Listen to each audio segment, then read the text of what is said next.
What's going on, everybody? Welcome back to the channel. Still working on my Big Blue project. This is an Alien versus Predator Big Blue 3-player cabinet. And what you're looking at now is the sub panel, the control sub panel that's behind the actual control panel itself. I've got that taken off and painting it a different color, did some woodwork to it, trying to make that look as good as possible before we reassemble it. And this sub panel here is just the place that all your connections are made, similar to like a candy cab, like a Sega Astro City. You'll see sort of the same or something very similar. But here you have the main wiring harness, the JAMA harness comes in on the bottom and clips in. You have these connectors right here. And then you will take additional wiring harness and plug them in there. And they will go to either your coin 1 and 2, like the player 1 and 2 coin mech right here. This is the player 3 and 4 coin mech, which this machine does not have. You have your test buttons, you have your volume control, and then you also have player 1, player 2, player 3, and player 4. Now, this cabinet does not have a player 4, so it's just kind of reinforces my thoughts on this cabinet, as Capcom just made a mainstream modular cabinet that they could put really any game in. So you would have a 1/2 player version of this, and then you would have the 3/4 player version like I have here. So what's the problem? Well, the problem is that I have a couple connections, mainly the controls for 3 and 4, that are not clipped into this metal piece because the little plastic pieces, these little wings, have broken off. And so they were just kind of wedged in here and glued in here, and I didn't like that. I'm trying to make this as stock as possible. So what I did is I went to Amazon.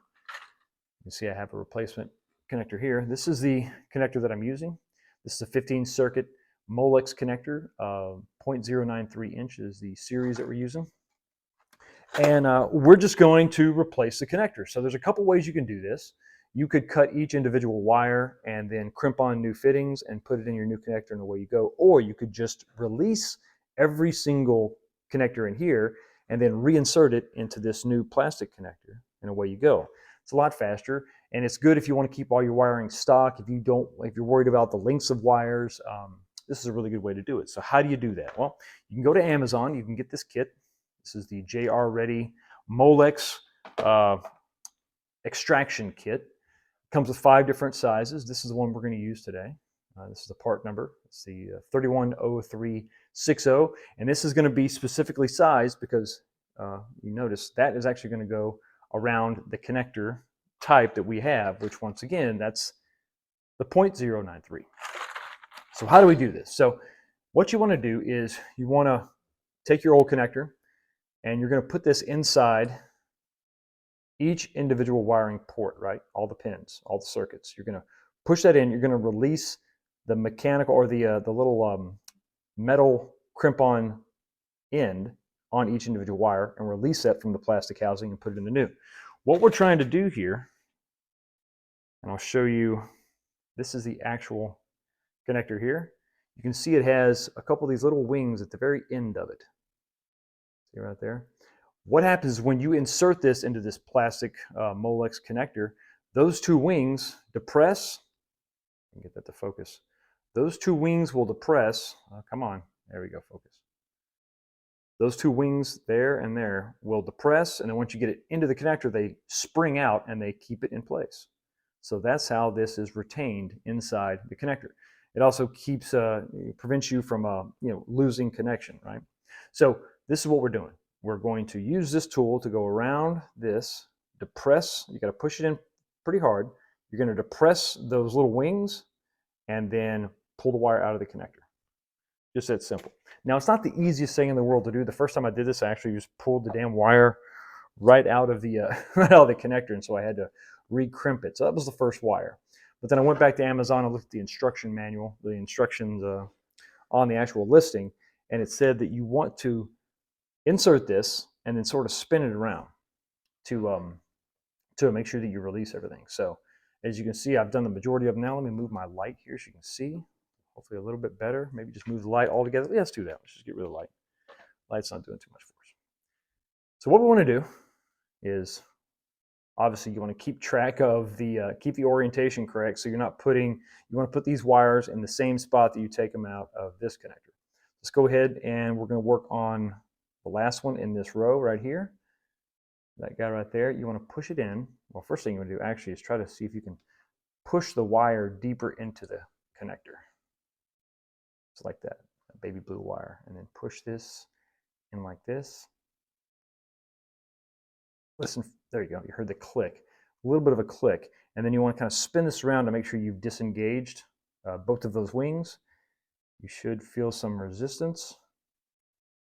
Twist this around, and then you should see it move ever so slightly. You may have to reinsert it.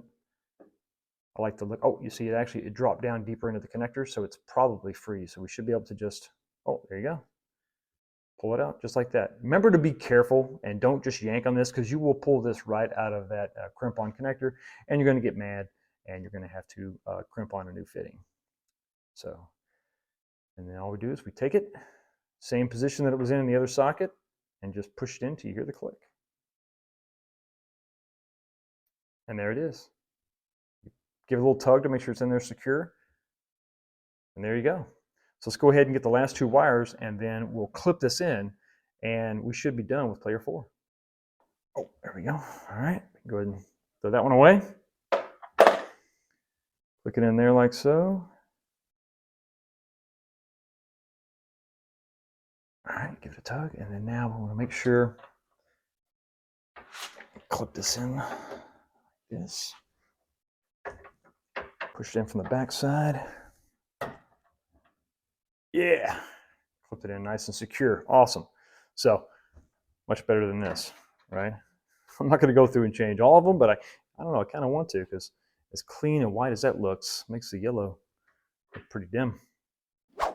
Okay, so there you go. The first one is complete. Going to go ahead and get the 3-player finished, and then this sub panel will be absolutely done. This is something that just, it's not necessary. You could just make the connection, just leave this kind of loose dangling in here, but I just didn't want that. I wanted this to be the best representation of the Big Blue cabinet that I could possibly do. And it's going to really be attention to detail stuff like this. The majority of this cabinet is stock. I don't want to hack it up.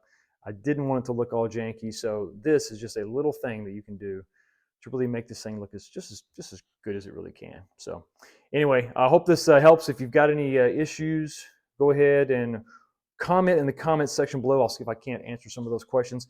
Hope you all have a blessed day. Game on, and I'll see all of you next time.